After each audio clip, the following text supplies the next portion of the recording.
आज का ये एपिसोड शुरू करने से पहले एक छोटी सी बात। क्या आप भी अपना पॉडकास्ट बनाने की सोच रहे हैं? तो एंकर ट्राई कीजिए। ये पॉडकास्ट बनाने का सबसे आसान तरीका है। नंबर 1, ये फ्री है। नंबर 2, इसमें कई सारे ऐसे टूल्स हैं जो आपको अपने फोन और कंप्यूटर पर रिकॉर्ड और एडिट करने की फैसिलिटी देते हैं। नंबर 3, आप अपने पॉडकास्ट को डिस्ट्रीब्यूट भी कर सकते हैं, जिससे इसे स्पॉटिफाई और दूसरे प्लेटफॉर्म पर सुना जा सके। तो डाउनलोड कीजिए फ्री एंकर ऐप या विजिट कीजिए anchor.fm पर अपना पॉडकास्ट स्टार्ट करने के लिए। ये तो थी एक छोटी सी जानकारी, और अब शुरू करते हैं एपिसोड का सिलसिला।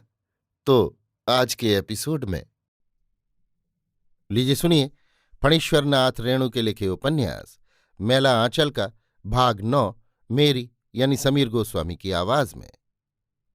डॉक्टर प्रशांत कुमार। जात? नाम पूछने के बाद ही लोग यहां पूछते हैं जात। जीवन में बहुत कम लोगों ने प्रशांत से उसकी जाति के बारे में पूछा है, लेकिन यहां तो हर आदमी जाति पूछता है। प्रशांत हंसकर भी कहता है, जाति? डॉक्टर? डॉक्टर? जाति डॉक्टर? बंगाली है या बिहारी? हिंदुस्तानी। डॉक्टर जवाब देता है, जाति बहुत बड़ी चीज है। जात पात नहीं मानने वालों की भी जाति होती है। सिर्फ हिंदू कहने से ही पिंड नहीं छूट सकता। ब्राह्मण है? कौन ब्राह्मण? गोत्र क्या है? मूल कौन है? शहर में कोई किसी से जात नहीं पूछता। शहर के लोगों की जाति का क्या ठिकाना। लेकिन गांव में तो बिना जाति के आपका पानी नहीं चल सकता। प्रशांत अपनी जाति छिपाता है।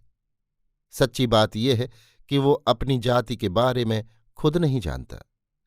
यदि उसे अपनी जाति का पता होता तो शायद उसे बताने में झिझक नहीं होती। तब शायद जाति पाति के भेदभाव पर से उसका भी पूर्ण विश्वास नहीं हटता।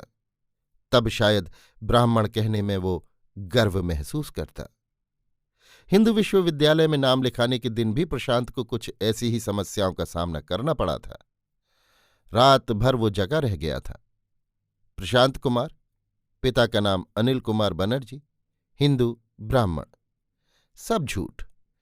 बेचारा अनिल कुमार बनर्जी नेपाल की तराई के किसी गांव में अपने परिवार के साथ सुख की नींद सो रहा होगा। प्रशांत कुमार नामक उसका कोई पुत्र हिंदू विश्वविद्यालय में नाम लिखा रहा है, ऐसा वो सपना भी नहीं देख सकता था। लेकिन प्रशांत अपने तथाकथित पिता डॉक्टर अनिल कुमार को जानता है। मैट्रिक परीक्षा के लिए फॉर्म भरने के दिन डॉक्टर अनिल उसके पिता के रिक्त कोष्ठ में आकर बैठ गए थे। बचपन से ही वो अपने जन्म की कहानी सुन रहा है। घर की नौकरानी, बाग का माली और पड़ोस का हलवाई भी उसके जन्म की कहानी जानता है। लोग बरबस उसकी ओर उंगली उठाकर कहने लगते थे, उस लड़के को देखते हो ना, उसे उपाध्याय जी ने कोशी नदी में पाया था। बंगालिन डॉक्टरनी ने पाल पोस कर बड़ा किया। फिर लोगों के चेहरे पर जो आश्चर्य की रेखा खिंच जाती थी और आंखों में जो करुणा की हल्की छाया उतर आती थी, उसे प्रशांत ने सैकड़ों बार देखा है। एक लावारिस लाश को भी लोग वैसी ही दृष्टि से देखते हैं। प्रशांत अज्ञात कुलशील है। उसकी मां ने एक मिट्टी की हाड़ी में डालकर बाढ़ से उमड़ती हुई कोशी मैया की गोद में उसे सौंप दिया था। नेपाल के प्रसिद्ध उपाध्याय परिवार ने नेपाल सरकार द्वारा निष्कासित होकर उन दिनों सहरसा अंचल में आदर्श आश्रम की स्थापना की थी। एक दिन उपाध्याय जी बाढ़ पीड़ितों की सहायता के लिए रिलीफ की नाव लेकर निकले। झाऊ की झाड़ी के पास एक मिट्टी की हाड़ी देखी, नई हाड़ी। उनकी स्त्री को कौतूहल हुआ, जरा देखो ना उस हाड़ी में क्या है। नाव झाड़ी के पास पहुंची। पानी के हिलोर से हाड़ी हिली और उससे एक ढोंड़ा सांप गर्दन निकालकर फों फों करने लगा। सांप धीरे धीरे पानी में उतर गया और हाड़ी से नवजात शिशु के रोने की आवाज आई। मानो मां ने थपकी देना बंद कर दिया। बस यही उसके जन्म की कथा है, जिसे हर आदमी अपने अपने ढंग से सुनाता है। आदर्श आश्रम में एक दुखिया युवती थी, स्नेहमयी। स्नेहमयी को उसके पति डॉक्टर अनिल कुमार बनर्जी ने त्याग कर एक नेपालन से शादी कर ली थी। उपाध्याय जी के आदर्श आश्रम में रहकर वो हिरण, खरगोश, मयूर और बंदर के बच्चों पर अपना स्नेह बरसाती रहती थी। तरह तरह के पिंजड़ों को लेकर वो दिन काट लेती थी। जब उस दिन उपाध्याय दंपति ने उसकी गोद में सोया हुआ शिशु दिया तो वो आनंद विभोर होकर चीख उठी थी, प्रशांत, आमार प्रशांत। उस दिन से प्रशांत स्नेहमयी का इकलौता बेटा हो गया। कुछ दिनों के बाद नेपाल सरकार ने निष्कासन की आज्ञा रद्द करके उपाध्याय परिवार को नेपाल बुला लिया, आदर्श आश्रम के पशु पक्षियों के साथ। स्नेहमयी और प्रशांत भी उपाध्याय परिवार के ही सदस्य थे। उपाध्याय जी ने नेपाल की तराई के विराट नगर में आदर्श विद्यालय की स्थापना की। स्नेहमयी उसी स्कूल में सिलाई कटाई की मास्टरनी नियुक्त हुई। स्नेहमयी के स्नेहांचल में पलते हुए किशोर प्रशांत पर कर्मठ उपाध्याय परिवार की रोशनी नहीं पड़ती तो वो सितार के झलार और रविन्द्र संगीत के बसंत बहार के दायरे से बाहर नहीं जा सकता था। उपाध्याय जी का एक ज्येष्ठ पुत्र बिहार विद्यापीठ का स्नातक था और मंझला देहरादून के एक प्रसिद्ध अंग्रेजी स्कूल का विद्यार्थी। पुत्री शांति निकेतन में शिक्षा पा रही थी।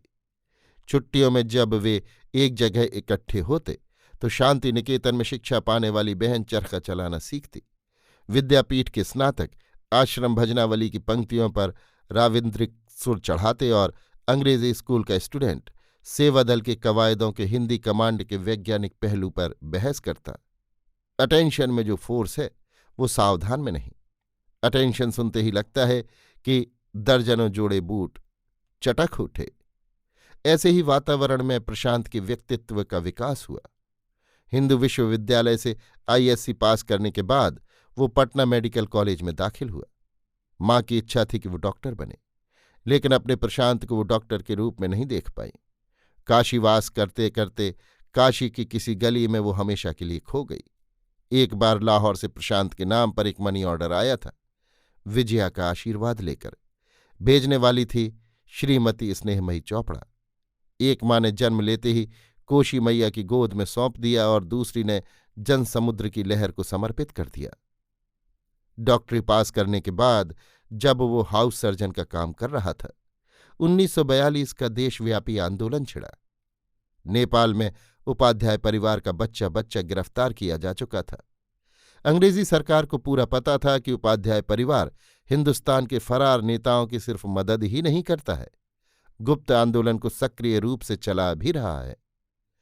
मंझला पुत्र बिहार की सोशलिस्ट पार्टी का कार्यकर्ता था।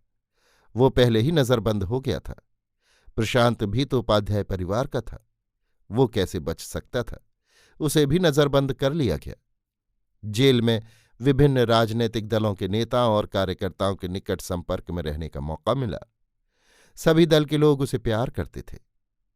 1946 में जब कांग्रेसी मंत्रिमंडल का गठन हुआ तो एक दिन वो हेल्थ मिनिस्टर के बंगले पर हाजिर हुआ। वो पूर्णिया के किसी गांव में रहकर मलेरिया और काला आजार के संबंध में रिसर्च करना चाहता है। उसे सरकारी सहायता दी जाए। मिनिस्टर साहब ने कहा था, लेकिन सरकार तुमको विदेश भेज रही है, स्कॉलरशिप। जी मैं विदेश नहीं जाऊंगा। पूर्णिया और सहरसा के नक्शे को फैलाते हुए उसने कहा था, मैं इसी नक्शे के किसी हिस्से में रहना चाहता हूं।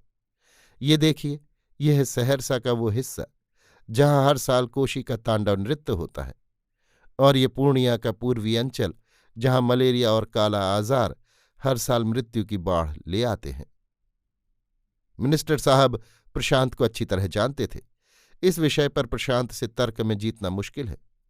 लेकिन सवाल ये है कि सवाल जवाब कुछ नहीं, मुझे किसी मलेरिया सेंटर में ही भेज दीजिए। मलेरिया सेंटर में? लेकिन तुम एमबीबीएस हो और मलेरिया काला आजार सेंटरों में एलएमपी डॉक्टर लिए जाते हैं। जब तक मैं ये रिसर्च पूरा नहीं कर लेता मैं कुछ भी नहीं हूं। मेरी डिग्री किस काम की? बहुत मेहनत से नई और पुरानी फाइलों को उलटकर और पूर्णिया डिस्ट्रिक्ट बोर्ड के चेयरमैन से लिखा पढ़ी करके मिनिस्टर साहब ने मिस्टर मार्टिन को दी हुई जमीन के बारे में पता लगाया। 20-22 वर्ष पहले मिनिस्टर साहब पूर्णिया में ही वकालत करते थे। पगले मार्टिन को उन्होंने देखा था। अंत में केंद्रीय सरकार से सलाह परामर्श के बाद एक दिन प्रेस नोट में ये खबर प्रकाशित हुई कि पूर्णिया जिले के मेरीगंज गांव में मलेरिया स्टेशन खोला गया है। The station will undertake malaria and kalaazar investigation in all aspects preventive, curative and economic. Prashant के इस फैसले को सुनकर मेडिकल कॉलेज के अधिकारियों, अध्यापकों और विद्यार्थियों पर तरह तरह की प्रतिक्रिया हुई। मशहूर सर्जन डॉक्टर पटवर्धन ने कहा, बेवकूफ है। ईएनटी के प्रधान डॉक्टर नायक बोले, पीछे आंखें खुलेंगी।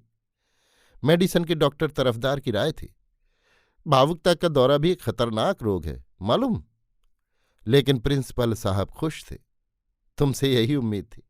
मैं तुम्हारी सफलता की कामना करता हूं। जब कभी तुम्हें किसी सहायता की आवश्यकता हो, हमें लिखना। प्रशांत का गला भर आया था। मद्रास की मेडिकल गजट ने संपादकीय लिखकर डॉक्टर प्रशांत का अभिनंदन किया, और जिस दिन वो पूर्णिया आ रहा था, स्टीमर खुलने में सिर्फ 5 मिनट की देरी थी। उसने देखा एक युवती सीढ़ी से जल्दी जल्दी उतर रही है। कौन है? ममता। हाँ, ममता ही थी। आते ही बोली, आखिर तुम्हारा भी माथा खराब हो गया? तुमने तो कभी बताया नहीं। बलिहारी है तुम्हारी। ओह प्रशांत, तुम कितने बड़े हो, कितने महान। मैं तो अभी आ रही हूं बनारस से। आते ही चुन्नी ने तुम्हारी चिट्ठी दी। रूमाल से फूल और बेलपत्र निकालकर प्रशांत के सिर से छुलाते हुए ममता ने कहा था, बाबा विश्वनाथ जी का प्रसाद है। बाबा विश्वनाथ तुम्हारा मंगल करें। पहुंचते ही पत्र देना। अभी आप सुन रहे थे फणीश्वर नाथ रेणु के लिखे उपन्यास मैला आंचल का भाग 9, मेरी यानी समीर गोस्वामी की आवाज में।